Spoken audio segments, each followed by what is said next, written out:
Hello বন্ধুরা, সবাইকে জানাই শুভ সকাল। আজকে যাব একটু বাপের বাড়িতে। তো সকালবেলা কিছু খাবার করেছিলাম, নেহাকে খাইয়ে আমি গেছিলাম একটু জিমে। তো জিম থেকে এসে তারপর আশা দিদি ফোন করেছিল, নেহাকে নিয়ে হসপিটালে যেতে বলল। কারণ সব বাচ্চাদের ব্লাড টেস্ট করাচ্ছে, তাই নেহাকে নিয়ে ব্লাড টেস্টটা করিয়ে আসলাম। তারপর ওই পথ দিয়ে সোজা চলে গেছিলাম ফুলের দোকানে। তো এখান থেকে কিছু ফুল নেব। তোমাদের তো বলেছিলাম আমাদের বিয়ের নিমন্ত্রণ আছে আজকে, সেই বউ ভাত। যাই হোক, ফুল নিয়ে এই যে বসে আছি ঘড়ির দোকানে ঘড়ি সারতে।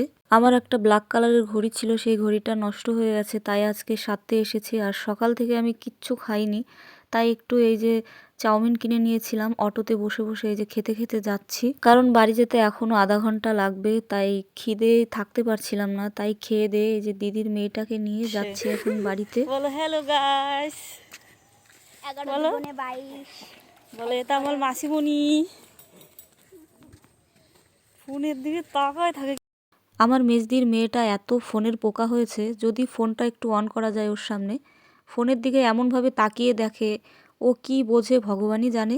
যাই হোক, আমার পুচকুটাকে নিয়ে আমি এসেছিলাম আমাদের বাড়ির সামনের জমিতে, সর্ষে বুনেছিল, সেখান থেকে কিছু ছবি তুললাম। তারপরে এই দেখো ছোট দাদার কোলে উঠেছে, আর ছোট দাদার কোলটা বোধহয় ভালো লাগেনি, তাই এই যে কান্না করে দিয়েছে। আমি মনিকে নিয়ে অনেক সময় এসছি, আর মাঝখানে ও ঘুমিয়েছে। মেজদি এসে একটু খাইয়েও দিয়ে গেছিলো। তারপর ঘুম থেকে উঠে আবার একটু খাওয়ার দরকার ছিল, তাই ওর কোলে গিয়ে খুব কান্না করছিল। যাই হোক, মেজদি অনেকক্ষণ বাদে এসছিল, ওকে রেডি করিয়ে আমরা এই যে চলে এসেছি বিয়ে বাড়িতে। তারপর বিয়ে বাড়িতে এসে দেখি বৌমা শাশুড়ি একসঙ্গে বসে ছবি তুলছিল, আর শাশুড়ি মা আজকে সেই সাজ দিয়েছিল।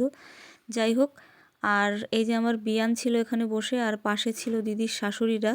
তারপর আমি এই যে বৌদির সামনে এসে একটু পরিচয় করলাম, আর এখানে বসে একটু ছবিও তুলে নিলাম। আর আজকে নতুন বউকে খুব ভালো লাগছিল। আগের দিন তো তোমরা খ্রিস্টান সাজে দেখেছিলে কনের বেশে, আর আজকে দেখো বাঙালি বাড়ির বউ। আর এই যে দেখো, এটা হলো আমার আরেকটা বিয়ান, আর এটাকে তো তোমরা চেনো। আজকে আমাদের মুটকু সেই সাজ দিয়েছে। তোমরা একটু ভালো করে দেখো তো, এটাকে দেখে মনে হচ্ছে এটা কোনো শীতকালের বিয়ে বাড়ি। শীতকালের বিয়ে বাড়িতে নাকি মেয়েদের শীত করে না। যাই হোক, গেটের সামনে করেছিল ফুচকার গাড়ি। আমি তো একটাও ফুচকা খেলাম না, যেহেতু ঠান্ডার সময় ফুচকা রাত্রেবেলা খেলে পরে হয়তো কিছু খেতে পারবো না। তারপরে এই যে বৌদির বিয়ের দিনের সকালের কিছু ভিডিও এখানে আমরা দেখছিলাম। আমরা খাওয়া দাওয়া শেষ করে যেই বাইরে এসেছি, দেখি খুব আনন্দের সাথে কন্যাযাত্রীর লোকজনগুলো এন্ট্রি নিচ্ছে। মানে ওনরা সাথে করে বাজনা নিয়ে এসেছিল, আর খ্রিস্টানদের একটা গান ছিল, সেই গানটাই করতে করতে এসেছিল। আর ওনাদের সাথে তাল দেওয়ার জন্য আমাদেরও কিছু লোকজন ওখানে নাচ করছিল।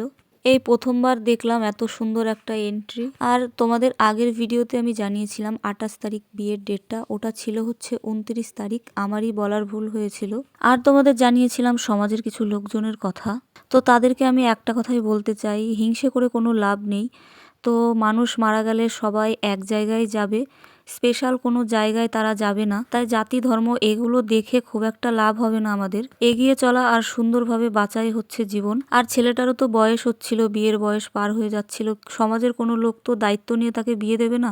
তো ও ওর মতন জীবনসঙ্গী বেছে নিয়েছে, ভালো থাকুক, এইটুকুই সবার চাওয়া। সমাজে থাকতে গেলে সব জাতির মানুষই প্রয়োজন। আর 2025-এ এসে যদি এগুলো দেখতে হয়, তাহলে আর কিছু বলার নেই।